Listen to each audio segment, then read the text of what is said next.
नमस्कार मॅम, गाथा यशच्या यूट्यूब चॅनलच्या पॉडकास्ट सिरीजमध्ये तुमचं खूप खूप स्वागत आहे. नमस्कार आणि तुम्हा सगळ्या टीमचं गाथा यशाची नाशिकला खूप खूप स्वागत. थँक्यू. मॅम, तुम्ही आत्ता एक डॉक्टर, एक बिझनेस वुमेन आणि एक सोशल वर्कर म्हणून काम करताय. पण याआधी तुम्ही डॉक्टर होण्याच्या आधी जे तुमचे कॉलेज डेज होते त्याबद्दल आम्हाला थोडक्यात सांग. एक सामान्य मुलगी जिचे स्वप्न थोडे असामान्य होते अशी म्हणू शकतात आणि जी नेहमी तिच्या स्वप्नांसाठी धडपड करत असत होती आणि आता अजून पण आहेच. अच्छा. कॉलेज डेजमध्ये एज्युकेशन घेत असताना प्रत्येक स्टुडंटला काही ना काही डिफिकल्टीज येत असतात. सो तुमच्या कॉलेज डेजमध्ये तुम्हाला काही अशा डिफिकल्टीजला फेस करावं लागलं होतं? डिफिकल्टीज म्हणजे मेडिकल फील्डच थोडीफार डिफिकल्ट आपण म्हणू शकतात. 2 अटेम्प्ट द्यावा लागले तेव्हा जाऊन माझा मेरिटमध्ये नंबर लागला. I was 7th in the CET process 2012 आणि तिथपर्यंत झालं नाही तर मग त्याच्यानंतरच्या कालामध्ये जेव्हा हे 4-4.5 वर्ष होते मेडिकलची तर ते थोडे कठीण होते माझ्यासाठी. अच्छा. तुम्ही आत्ता एका बिझनेस फॅमिलीशी बिलॉंग करता आणि प्रोफेशनली तुम्ही डॉक्टर पण आहात. येस. मग बिझनेसकडे न वळता किंवा डॉक्टर आपलं प्रोफेशन न फॉलो करता तुम्ही सोशली किंवा सोशल वर्ककडे कसं वळलात? तर समाजसेवा ही पहिल्यापासूनच आमच्या संस्कारांमध्येच तुम्ही म्हणू शकतात.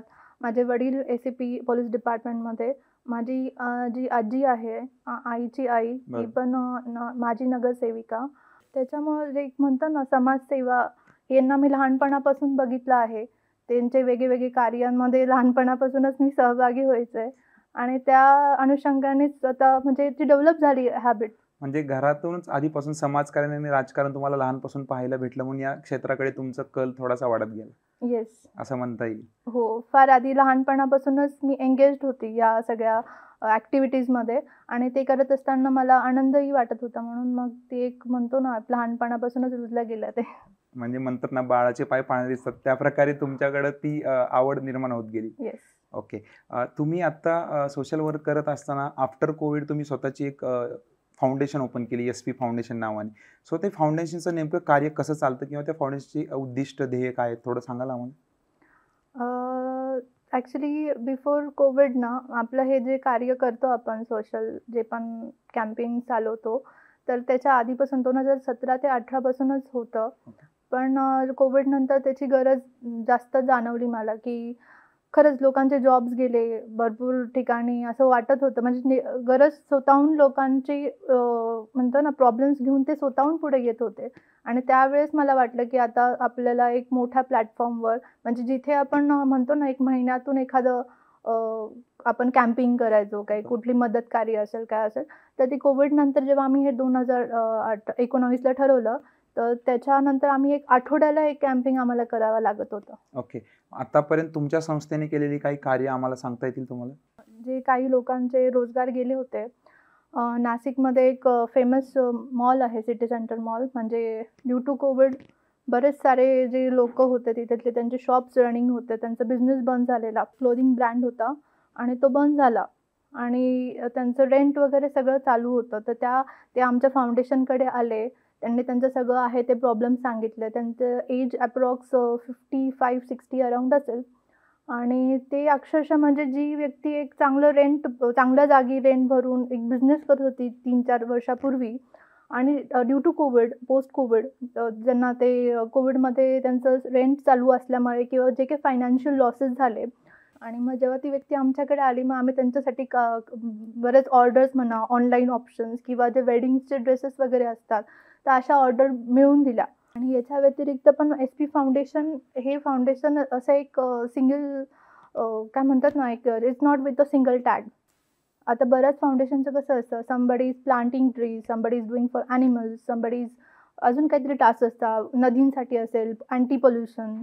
पण आपण कसं करतोय की जे काय असेल ना हे सगळे जे फाउंडेशन आहे त्यांना सोबत घेतोय. त्यांचं कोणतं कॅम्पिंग असेल तर आम्ही त्यांच्यासोबत सहभागी होतो आणि इवन आपलं जे असेल अपकमिंग कॅम्पिंग जे असतील तर आपण त्यांनाही सांगतो. इफ इन द केस त्यांच्याकडे कुठली गरज असेल किंवा त्यांना आपल्यासोबत यायचं असेल तर एक प्लॅटफॉर्म निर्माण होऊन जातो. ओके. म्हणजे प्रामुख्याने तुमची संस्था फक्त एकाच मुद्द्याला धरून काम करत नाही तर अनेक मुद्दे घेऊन ती संस्था तुमची काम करते. सो आत्ता प्रायमरी स्टेजला किंवा आत्ता तुमची संस्था मुख्यत्वे कोणत्या गोष्टींवरती काम करते?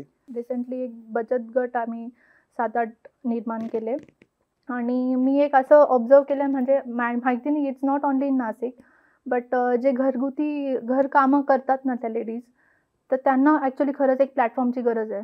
आणि मला ते अप्रोच झालं आहे आणि त्यांच्यासाठी म्हणून एक स्टार्टिंगला आम्ही एक बचत गट निर्माण केला आणि त्याच्यातून आम्ही त्यांच्याकडून प्रोडक्ट्स काही बनवून घेतले, त्यांना मार्केट प्लेस अवेलेबल करून दिली आणि ते बघता बघता आज ते 7 झाले. ओके.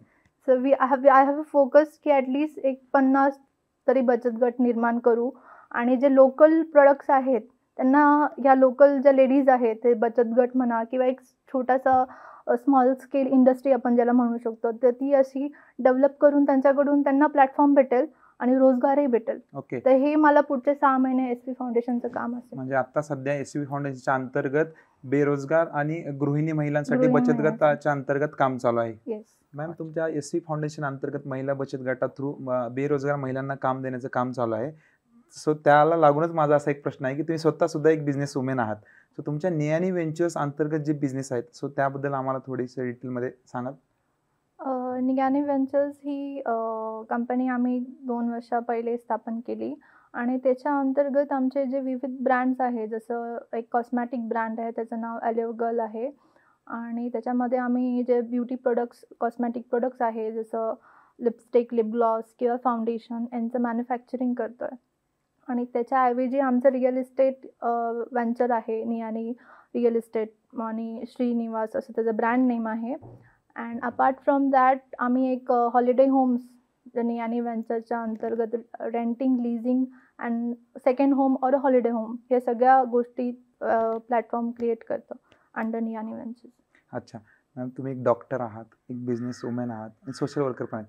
पण सध्या काय होतंय, एखाद्या जॉब करणाऱ्या महिलेला घरकाम आणि जॉब कर म्हणून म्हणलं की ते म्हणते की मला नाही होते. तुम्ही या 3 फील्ड अतिशय उत्तमरित्या चालवत आहेत. सो या तिन्ही फील्डमध्ये डिफरंटली काम करत असताना तुम्हाला काही डिफिकल्टीज येतात? डिफिकल्टीज बऱ्याच असतात, रोज येतात, सगळ्यांनाही येतातच मी म्हणेल. मी असं नाही म्हणणार की नाही येत, निश्चित येतातच. बट द थिंग इज की आपले जे पिलर्स आहेत, मेन म्हणजे फॅमिली अँड सेकंडरी एक मॅरिड वुमनचं second pillar is her husband. हे जर का 2 पिलर्स असतील व्यवस्थित सपोर्ट करणारे, तर कुठलाही प्रॉब्लेम असेल तर त्या डिफिकल्ट प्रॉब्लेम फेस करून ती महिला पुढे जाऊ शकते. अच्छा, म्हणजे महिलांना जर बिझनेसमध्ये किंवा कोणत्या क्षेत्रात सक्सेस व्हायचं तर तिला तिच्या फॅमिलीची आणि हजबंडचा सपोर्ट असणं खूप गरजेचं. खूप गरजेचं आहे. अच्छा, म्हणजे तुम्हाला तो आहे म्हणायला हरकत नाही. येस, असं म्हणायला बिलकुल हरकत नाही. मॅम, सध्या बिझनेस असू देत किंवा नोकरी असू देत, अशा अनेक क्षेत्रामध्ये प्रत्येकजण सक्सेस मिळवण्यासाठी स्ट्रगल करतोय. तो स्ट्रगल करत असताना किंवा स्ट्रगल करून त्यांनी जे सक्सेस मिळवले, सक्सेस मिळवल्यानंतर त्याला प्रत्येकजण ॲप्रिशिएट करतो. पण सक्सेस जे मिळवण्यासाठी त्यांनी स्ट्रगल केले किंवा त्या स्ट्रगलच्या मागे त्याचं जो पूर्ण कष्ट असतात त्याच्याबद्दल कोणी बोलत नाही सहसा. सो हे असं का होतं? मला असं वाटतं की everybody has interest in the end peak point success. बस त्यांची जर्नी किंवा त्यांना झालेला जो त्रास असतो, तर ह्या सगळ्या गोष्टींमध्ये कोणालाच इंटरेस्ट नसतो. एक म्हणतो ना आपण, सक्सेसफुल व्यक्ती असेल तर तिच्या सराउंडिंगमध्ये बरेच त्याचे फ्रेंड्स असतात, रिलेटिव्ह असतात, सगळे असतात. बट जेव्हा ती सक्सेसफुल होती, जेव्हा ती धडपड करत असती त्या जर्नीमध्ये तिच्यासोबत कोणी नसतं. म्हणजे 100 लोक असतात की they want to see them unsuccessful, but 2 व्यक्ती असतात, आपले पेरेंट्स आणि आपले हजबंड, की जे लोक म्हणजे they are waiting for the success. म्हणजे आपलं यश असो किंवा अपयश असो, या दोन्ही भागामध्ये आपलं कुटुंब हे आपलं अगदी जवळ असतं. कुटुंबच मी म्हणेल की ज्यांना आपलं सक्सेस बघायची इच्छा असते कुठल्याही सिच्युएशनमध्ये. बरं मॅम, आपण तुमच्या प्रोफेशनल आणि पर्सनल लाईफकडून थोडंसं तुमच्या मेन कामाकडे येऊया. तुम्ही समाजसेवेमध्ये पूर्णपणे आत्ता कार्यरत आहात. पण काय होतं, समाजसेवेमध्ये समाजासाठी काम करत असताना थोडेसे लिमिटेशन येतात. त्यासाठी आपल्याकडं एखादं संविधानिक पद असणं गरजेचं आहे. जर समाजासाठी तुम्हाला अधिक प्रमाणात काम करायचं असेल किंवा मोठ्या प्रमाणावर जर काम करायचं असेल, तर तुम्हाला राजकारणात येण्याची संधी मिळाली किंवा काम करण्याची संधी मिळाली, तर तुम्ही ते करणार आहात किंवा राजकारणात येणार आहात? नक्कीच येईलच, कारण की हे सगळं एस-व्ही फाउंडेशनचं कार्य करत असताना अनेकदा याचा अनुभव आम्हाला येऊन गेला बराच चांगल्या रित्या, की खरंच आपल्याकडे एखादं पद असणं फार गरजेचं आहे. जेव्हा तुम्हाला एक म्हणतो ना आपण, एक मास लेवलवर जेव्हा काम करायचं असतं, तर डेफिनेटली एक पद असणं फार गरजेचं आहे आणि चांगले लोक त्या पदावर असणं जास्त गरजेचं आहे. म्हणजे आपण असं म्हणू शकतो की येणाऱ्या काळात तुमची राजकारणात यायची दाट शक्यता आहे. कदाचित. कदाचित नाही, आम्हाला तुमच्या बोलण्यातून असं जाणवतंय की तुम्ही नक्कीच आता येणाऱ्या काळात राजकारणात याल. सी व्हॉट आय बिलीव्ह ना, वी डोंट चूज सिच्युएशन्स असतात ज्या आपल्याला चूज करतात. त्याच्यामुळे let's see what happens. Okay. पण सध्या मॅम गेल्या 10 वर्षात किंवा गेल्या 10 वर्षाच्या आधी आणि आत्ताच्या राजकारणामध्ये खूप ड्रास्टिक चेंज दिसतोय. सो ही सिच्युएशन बघून तुम्हाला राजकारणात येण्याची इच्छा आहे? इथे राहूनच आपल्याला जे आहे ते फेस करावं लागेल and we have to take part in it. जर का काहीतरी बदल घडवायचा आहे तर आपल्याला त्या बदलचा पार्ट व्हावं लागेल. We have to be the change if we want the change. अच्छा, म्हणजे ते म्हणतात ना की जर तुम्हाला समाज सुधारायचा असेल तर तुम्हाला ती स्वतःपासून सुरुवात करावी लागते. नक्कीच. आपला भारत देश हा जगामध्ये सर्वात मोठी लोकशाही असलेला देश आहे. त्याचबरोबर आपला देश जगामध्ये सर्वात जास्त युवकांचा देश म्हणून ओळखला जातो. पण आपल्या देशामध्ये राजकारणामध्ये प्रामुख्याने असं पाहिलं जातं की एक तर घराणेशाही आणि दुसरी गोष्ट राजकारणामध्ये सिनियर लोक जास्त आहेत. तरुणांचा प्रभाव राजकारणाकडे खूप कमी दिसतोय. सो राजकारण आणि तरुणांमध्ये कोणत्या गोष्टीचा गॅप आहे आणि तो गॅप भरून काढण्यासाठी काय केलं पाहिजे? आपण म्हणतो की डेमोक्रेसी आहे, डेमोक्रॅटिक आहे आपलं इंडिया, बट आपण त्याचा किती पार्ट आहोत याचा विचार आपण केला पाहिजे. जे आपण म्हणतो की मला सांगा तर बरं, ॲटलिस्ट लाईक जेव्हा 18 or 21 to 35 जे एज ग्रुप आहे ते किती ॲक्टिव्हली पार्टिसिपेट करतं आपल्या पॉलिटिक्समध्ये म्हणा, किंवा they are not trying to be the part of democracy. किती लोक असे आहेत की जे जेव्हा मतदान असेल किंवा इलेक्शनचं असतो डे तेव्हा ते सुट्टी घेतात. आजही घेतात, बरेच लोक घेतात. कॉन्ट्रीब्यूट न करणं हे ते कॉन्ट्रीब्यूट करताय to something bad. And when it happens की आपल्याला म्हणजे आपण म्हणतो ते मला काय फरक पडतो, मला I am not part of it, मला कुठे अशी कधीतरी कुठेतरी कंडिशन येतेच की जेणेकरून आपल्याला एक लोकल अथॉरिटी, एखादा कॉर्पोरेटरकडे किंवा एखादा आमदार खासदाराकडे आपलं काम निघतंच. आणि मग तेव्हा जाऊन शिव्या देण्यापेक्षा की आपण जे यूथ करतो तेव्हा पॉईंट नाही आहे. Instead of that you can participate की जेव्हा निर्णय घ्यायचा जेव्हा वेळ असती तेव्हा आपण निर्णय घेण्यामध्ये सहभागी होत नाही. बरोबर. आणि हेच मला असं वाटतं की हे लॅक करतं आपल्या काय म्हणतात आपल्या डेमोक्रेसीमध्ये. आणि ती यूथ पार्टिसिपेशन जी पाहिजे ती नाही आहे. यूथला पार्टिसिपेशन नाही आहे हे बरोबर आहे. म्हणजे युवक वर्ग राजकारणात येऊ इच्छित आहेत, त्यांना समाजाचा पाठिंबा पण भेटत नाही आहे. याबद्दल तुमचं काय मत? समाज कोण आहे? आपण सगळे मिळूनच ते समाज बनवतोय ना. हां, बरोबर. डेफिनेटली टेक अ फॅमिलीमध्ये मुलं म्हणजे आपलं यूथ आहे, सगळे वर्ग आहे ना, सिनियर सिटीजन आहे, सगळे लोक आहेत. मग जो यूथ आहे त्यांनी जर का ठरवलं तर ऑब्व्हियसली त्यांची फॅमिली ते डिसिजन घेणार. एका फॅमिलीने चांगला डिसिजन घेतला तर ऑब्व्हियसली ती कम्युनिटी चांगला डिसिजन घेणार आणि त्या कम्युनिटीने घेतला म्हणजे ते इम्पॅक्ट आपल्यावरच होणार. तर यूथनी ती सुरुवात केली पाहिजे. जो नेग्लिजन्स ज्याला म्हणतो ना की मी नाही, I am not going to be part of it आणि मला काही फरक पडत नाही असं त्याला आता वाटतं, पण येणाऱ्या 4-5 वर्षात ऑब्व्हियसली ते त्याला इम्पॅक्ट करतच. बरोबर. पुढे मॅम तुम्ही आता राजकारणात येण्याची इच्छा पण व्यक्त केली आहे आणि तुमचं सोशल वर्कही चालू आहे. जर या दोन्हीपैकी तुम्हाला जर एक चॉईस दिली, राजकारण की समाजसेवा, तर तुम्ही कोणती साईड चूज कराल आणि त्यामागचं कारण काय? जो अनुभव मला आहे आत्ता माझ्या एक 4-5 वर्षाच्या कामामध्ये, तर निश्चित I will go for politics. Why politics? समाजकारणासाठी जे लागणारं राजकारण आहे त्याला मी चूज करेल. अच्छा, तुम्ही आत्ता म्हणताय की राजकारण आणि समाजकारणमध्ये जर मला चूज करायचं तर मी डिरेक्ट राजकारण चूज करेल. नाही, मी डिरेक्ट राजकारण नाही चूज करणार. मी समाजकारणासाठी जेवढं राजकारण गरजेचं आहे ते चूज करेल किंवा त्याच्यावर काम करेल. ओके, म्हणजे समाजकारण करण्यासाठी तुम्ही राजकारणात येणार? ऑब्व्हियसली. ओके. जर तुम्ही समाजकारणासाठी राजकारणात येणार असाल आणि जर राजकारणात आल्यानंतर तुम्हाला एखाद्या संविधानिक पदावरती काम करण्याची संधी मिळाली तर तुम्ही प्रामुख्याने कोणत्या गोष्टींवरती जास्त फोकस करून काम कराल? नक्कीच. अशी जर कधी मला संधी मिळालीच तर नक्की मी आपलं जे यूथ आहे त्याच्यासाठी जी ऑपॉर्च्युनिटीज कमी पडतात आपल्या देशामध्ये, तर सगळ्यात पहिले मी त्याच्यावर काम करेल. म्हणजे युवा वर्गासाठी रोजगार निर्माण करणे हे मला आत्ताच्या कंडिशनला एक म्हणतो ना एक मेजर प्रॉब्लेम दिसतो आहे. तर त्याच्यावर मी काम करेल सो दॅट तो प्रॉब्लेम एक सॉल्व्ह झाला तर एक बाकीच्या गोष्टी ज्या आहेत त्या आपोआप सॉल्व्ह होतील आपल्या समाजात. अच्छा, म्हणजे तुम्ही राजकारणात आल्यानंतर प्रामुख्याने युवकांवरती काम करायची तुमची इच्छा आहे. येस. कारण की युवकांना आपल्या देशात त्या अपॉर्च्युनिटीज नाही आहेत तेवढ्या.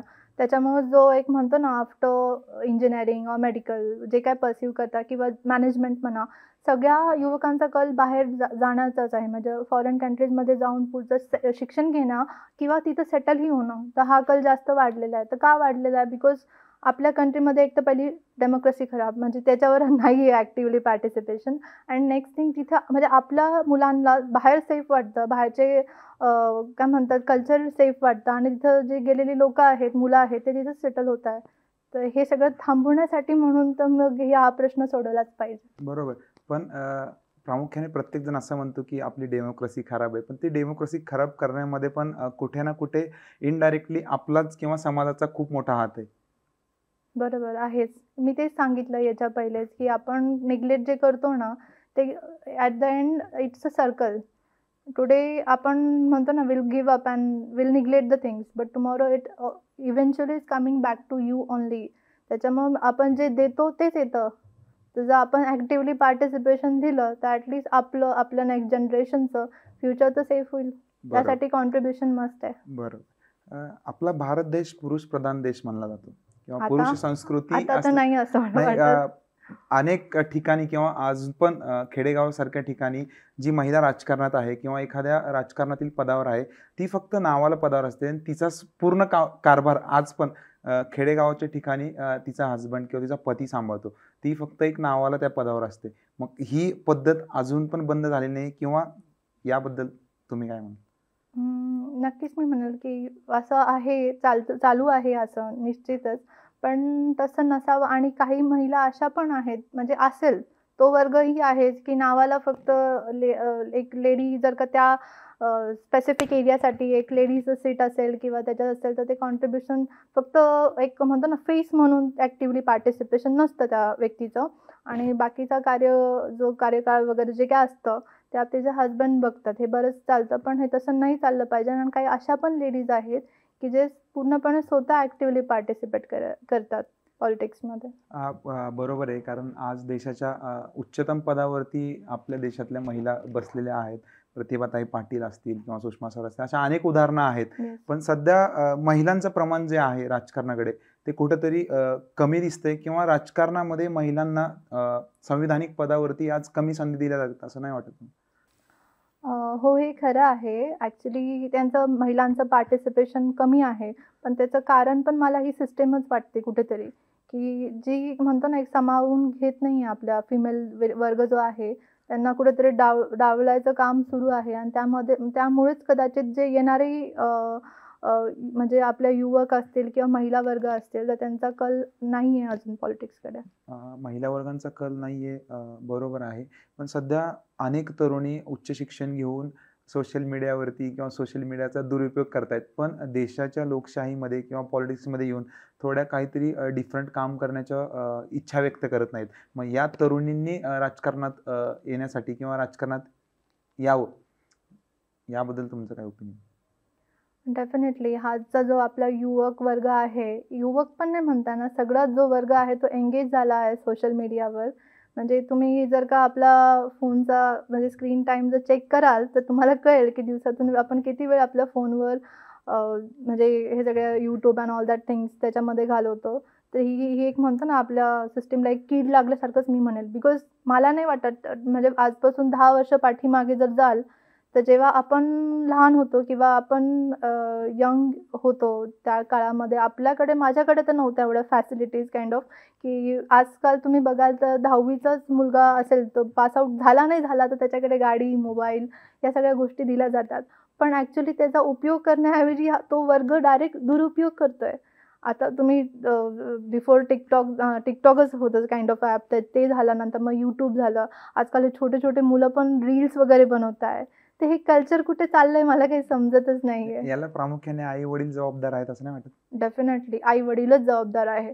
कारण की एक तुम्ही बघाल ना आजकाल लहान मुलं जे असतात 2, 3, 2.5, 2 पण खूप मोठे झाले मी म्हणेल, तर त्यांच्याकडे आई वडील काय करतात, एखादं पोयम किंवा काहीतरी असेल तर ते लावून देणार यूट्यूबवर, कारण की ते एंगेज आहे. मग हे बरोबर नाहीये ना. तुम्ही तिथूनच अक्षरशः जर का 2 वर्षाच्या मुलाच्या हातात जर का तुम्ही ती एंगेजमेंट देताय आजपासूनच, तर पुढे जाऊन तर फार डिफिकल्ट वाटतं मला हे सगळं. बरोबर. आणि त्याचबरोबर एखादी पॉलिटिकल घटना घडली, की सध्याची यूथ काय करतीये, Instagramला स्टोरी टाकायचं, WhatsAppला स्टेटस पण ठेवायचं. याच्यामुळे ना फेक थिंग्स पण खूप काय म्हणतात व्हायरल होतात. बरोबर. म्हणजे त्याच्यानंतर लोकांची एंगेजमेंट असती. लोकं टाईम देतात. ते कधी बऱ्याच वेळेस त्या न्यूज किंवा फोटोग्राफ्स जे पण शेअर होतात, ते बऱ्याच वेळेस फेक असतात. सोशल मीडियाचा जितका योग्य प्रकारे वापर करून गोष्टी सॉल्व्ह करू शकतो आपण, त्या न करता सध्याची यूथ सोशल मीडियाचा खूप चुकीचा वापर करतीये. Yes, definitely. खूप जास्त चुकीचा आणि तो नाही झाला पाहिजे. याच्यासाठी पालक जबाबदार आहे. बरोबर. सध्या एखादी पॉलिटिकल गोष्ट जर घडली, तर सध्याचं यूथ काय करतंय, Instagramला स्टोरी ठेवायची, WhatsAppला स्टेटस ठेवायचं. पण जर एखाद्याला कोणी विचारलं, की प्रॅक्टिकली तू इन्व्हॉल्व होऊन या गोष्टीमध्ये तू सहभागी का होत नाहीस? तर तो म्हणतो, मला काय करायचं, जाऊ दे, ते माझं काम नाहीये. हा कुठे ना कुठे यूथचा एक बॅकअप पॉइंट थिंकिंग झालेलं आहे. सो ही थिंकिंग का अशी प्रत्येकाची? कसं असतं, मी याच्या पहिले पण तेच सांगितलं, की जेव्हा पार्टिसिपेशन करायची वेळ असते, आपण पार्टिसिपेशन करत नाही. त्याच्यामुळं काय होतं, आपण कॉन्ट्रिब्युशन करत असतो एका चुकीच्या डिसिजन होण्यासाठी.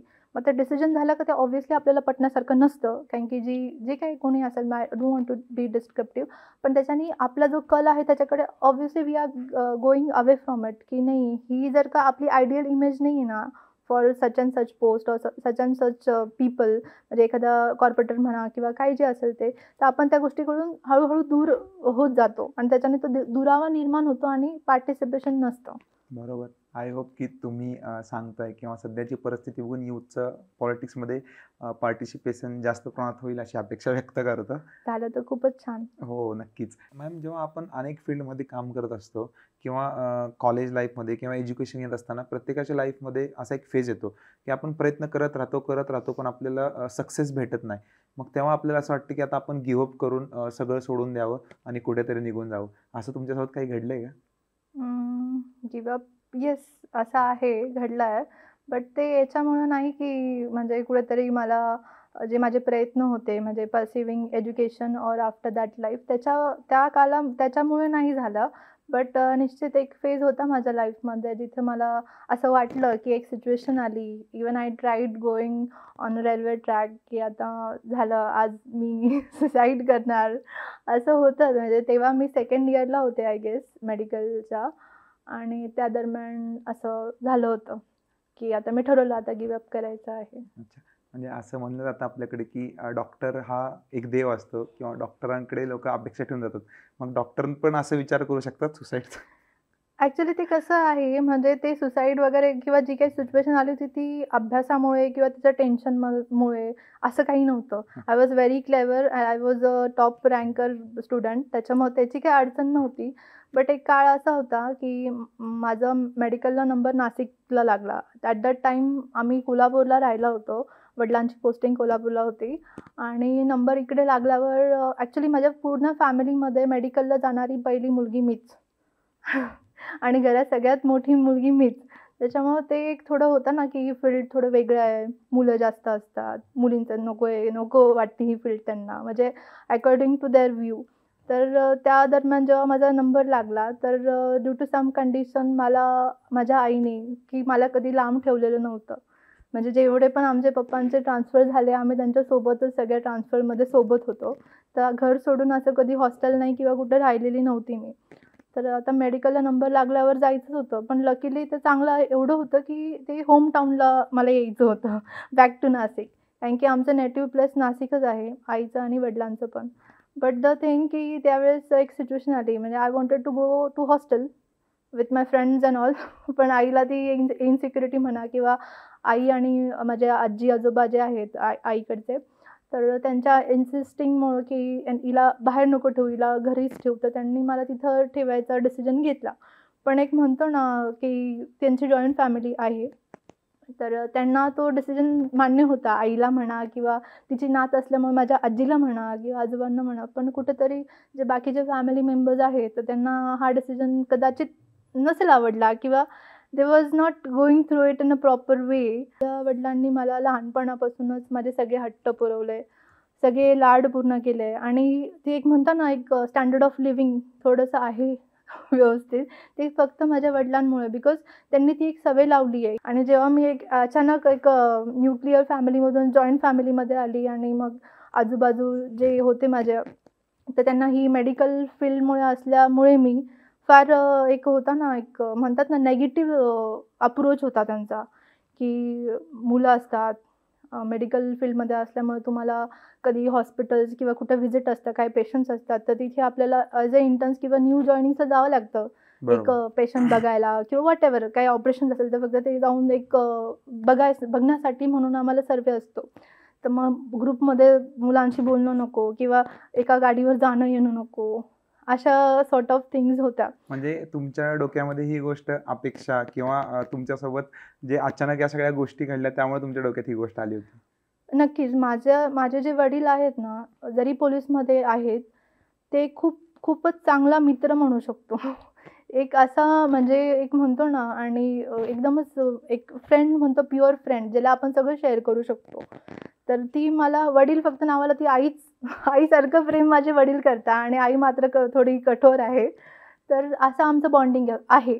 पण आमची फॅमिलीचं वातावरण खूप हेल्दी, खूप वेगळं, खूप चांगलं, खूप ब्रॉड माइंडेड असे होतं. आणि जेव्हा मी त्या जॉइंट फॅमिलीमध्ये येऊन राहिली, तर सगळे गोष्टी एकदम रेस्ट्रिक्टेड झाल्या. म्हणजे ते एक म्हणतो ना, की त्या अभ्यासाच्या टेन्शनमुळे नाही. युजुअली असं होतं, की मेडिकलला गेलं का कुठून लांबून नंबर लागल्यावर मुलं घाबरतात, अभ्यासाला घाबरतात किंवा त्याच्यामुळे फ्रस्ट्रेशनमध्ये जातात. पण माझ्या कंडिशनमध्ये थोडं वेगळं होतं, की मी जिथं मी राहत होते त्याच्या इम्पॅक्टमुळे खूप डिप्रेशनमध्ये गेली होती.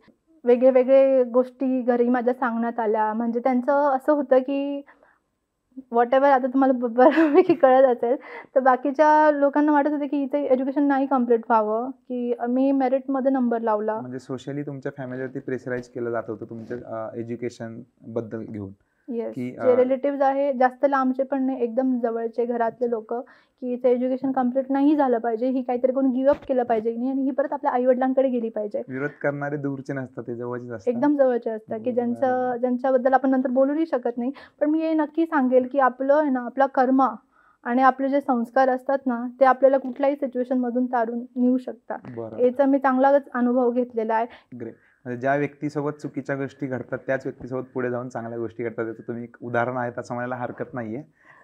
डेफिनेटली. हो. म्हणजे माझ्या बाबतीत तरी असंच. हो, नक्कीच असं म्हणायला हरकतच नाहीये.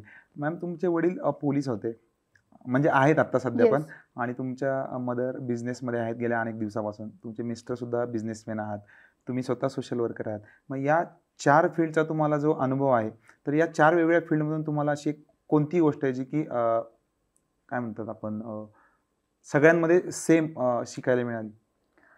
सगळ्यांमध्ये जे मॅच करतं आमच्या सगळ्यांमध्ये, ते एक सोशल ॲक्टिव्हिस्ट म्हणतो ना आपण, म्हणजे समाजकार्य करण्यासाठी एक म्हणतो ना, आतून असायला लागतं.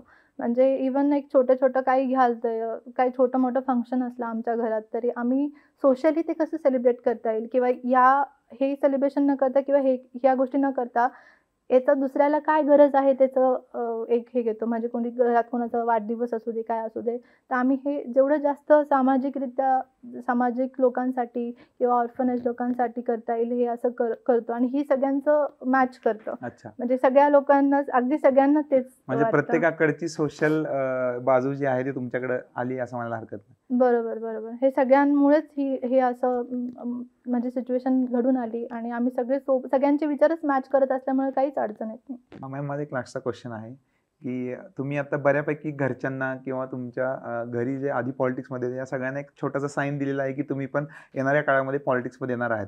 मग त्यांच्याकडे जो पॉलिटिक्समधला अनुभव आहे त्याला घेऊन आणि तुम्ही आत्ता राजकारणात येणार आहे याला बघून ते लोकं तुम्हाला पॉलिटिक्समध्ये जाण्याआधी काही सल्ले देतात, की पॉलिटिक्समध्ये गेल्यानंतर या गोष्टीकडे लक्ष दे, या गोष्टी नको करूस किंवा घाई नको करूस, असे काही सल्ले देतात? सल्ले सगळे देत असतात, बट व्हॉट आय बिलीव्ह ना, की सगळ्यांचं ऐकायचं आणि आपल्याला जे हवं आहे तेच करायचं. युजुअली ऐकते मी सगळ्यांचं. असे असतात बरेच असे सल्ले, की म्हणजे वेगळे जे कॅम्पेन्स वगैरे असतात, ते हे केलं पाहिजे, ते नाही केलं पाहिजे, कसं बोललं पाहिजे, याचे सल्ले आहेत definitely. But the thing is की म्हणजे मला असं पण सांगतात, की जे मला पटेल ना, तेच मी पुढे केलं पाहिजे, की म्हणजे फोर्सफुली कुठला डिसिजन नाही घेतला पाहिजे. तो सल्ले तुम्हाला सगळेजण देतात, पण तुम्ही सगळ्यांचे सल्ले ऐकून तुम्हाला जे योग्य वाटतं तेच डिसिजन घेता. डेफिनेटली. सुनो सबकी करो अपनी मन की. बरोबर. आय होप की येणाऱ्या काळामध्ये आत्ता तुम्ही सोशली खूप छान वर्क करताय आणि येणाऱ्या काळात तुम्हाला समाजासाठी अनेक कामं करायची आहेत. त्यासाठी तुम्हाला एखाद्या संविधानिक पदावर असणं खूप गरजेचं आहे आणि तुम्ही आत्ता पॉलिटिक्समध्ये येणार आहेत असं आम्हाला पण सांगितलेलं आहे आणि तुम्ही आत्ता जे पॉलिटिक्समध्ये येणार आहेत किंवा पॉलिटिक्समध्ये येऊन जे काम करणार त्या तुमच्या कामाला आमच्या टीमकडून आणि माझ्याकडून खूप खूप शुभेच्छा. खूप खूप धन्यवाद.